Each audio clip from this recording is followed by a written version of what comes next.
Okay, coming to your pigeon pose. So from here, you are going to put your hands forward. All right, I'm going to bring my elbow to my wrist and then aim to bring this foot around, and we want it to really be at a right angle. So from here, you're then going to be able to keep your hips square to the ground and push all your body weight forward. All right, I'll show you the side view. Now, if you can't get that foot at the right angle, don't worry, okay? So we're on all fours.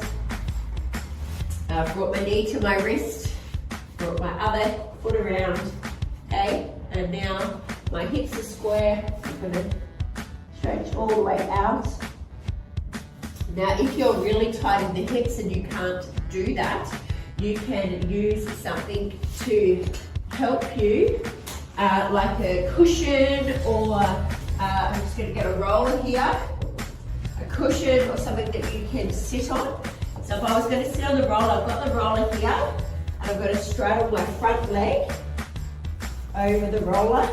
So then my hips are square on, so they're still facing the ground, and then I'm gonna be able to stretch forward here. The more regularly you do this, you'll notice that you'll be able to become a lot more flexible.